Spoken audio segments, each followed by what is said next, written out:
የኢትዮጵያ ፕሪሚየር ሊግ ድሬዳዋ ከተማ ከሞረዱን ካረጋገጠው ወልዋሎ አዲግራት ጋር 9 ሰዓት ላይ ይጫወታል። በ33ኛው ሳምንት ተጠባቂ ጨዋታ የሆነው ቅዱስ ጊዮርጊስ ከኢትዮጵያ መድን ምሽት 12 ሰዓት ላይ ይጫወታሉ።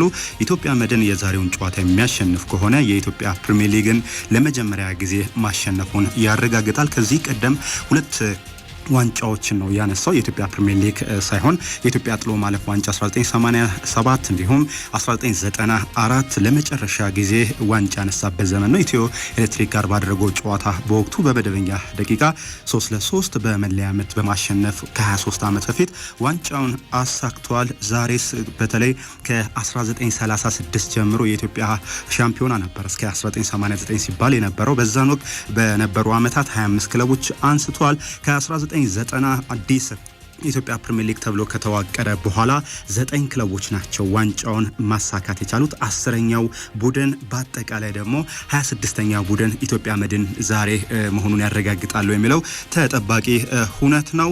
ብሩኖ ፈርናንዴዝ በማንቸስተር ዩናይትድ እቆያለሁ አለ።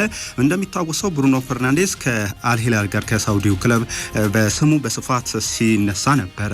አልሂላልም ለብሩኖ ፈርናንዴዝ 180 ሚሊዮን ፓውንድ በ3 ዓመት ክፍያ እንዲሁም ለማንቸስተር ዩናይትድ 100 ሚሊዮን ፓውንድ ማቅረባቸው አይዘነጋም። ነገር ግን እሱ ለመቆየት መወሰኑን ነው የተዘገበው። ሌላ በተለይ ከሚነሱ መረጃዎች መካከል አንጅ ፖስተኮግሉ ከቶተንሃም የሚሰናበቱ ከሆነ የቶተንሃም አሰልጣኝ መሆን ያለበት በቀጣይ ካሪክ ነው ሲል ነው ጆን ኮል አስቴቱን መስጠት የቻለው። በተለይ አንጀል ፖስተኮግሉ በቶተንሃም ቆይታቸው በዘንድሮ የውድድር ዓመት ላይ 22 ጨዋታዎች ተሸንፏል። ስለዚህ ቶተንሃሞች አንጀ ፖስተኮግሉን በማቆየትና ባለማቆየት መንትያ መንገድ ላይ ነው የቆሙ። ስለዚህ የሚያሰናብቷቸው ከሆነ ካሪክን ሊሾሙ ወይም ሊቀጥሩ ይገባል ሲል አስቴቱን ሰጥተዋል። ፕሌማውዝ በቀጣይ ጃክ ዊልሸር የቀድሞ የአርሰናል የመሃል ሜዳ ተጫዋችን በአሰልጣኝነት ለመቅጠር ድርድር ላይ ይገኛል። እንደሚታወሰው ይህ ክለብ በሊግ 1 ነው የሚገኘው። በዘንድሮ የውድድር ዓመት ከሻምፒዮንሺፕ ወደ ሊግ 1 መውረዱ አይዘነጋም። ጃክ ዊልሸር የዚህ ክለብ አሰልጣኝ ሆኖ ምን አይነት ውጤት ያመጣል የሚለው እጅግ የሚጠበቅ ነው። ቲዮ ሄርናንዴዝ በተመለከተ አዳዲስ መረጃዎች እየወጡ ይገኛሉ። ኤሲ ሚላንና የሳውዲ ክለብ አልሂላል ተስማምተዋል።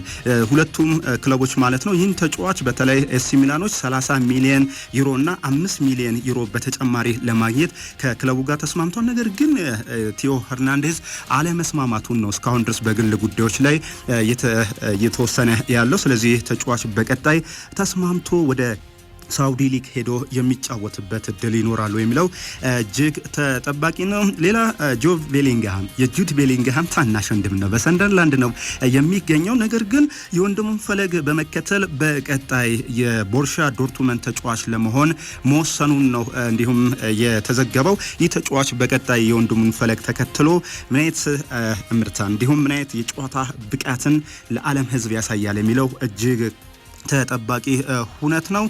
በተለይ የተጫዋች በሰንደርላንድ ዘንድሮ ወደ እንግሊዝ ፕሪሚየር ሊግ እንዲመጣ ትልቅ ሚና ከነበራቸው ተጫዋቾች መካከል አንደኛው ነው። ነገር ግን ምርጫውን ቦሩሲያ ዶርትሙንድ አድርገዋል ነው የሚለው መረጃ።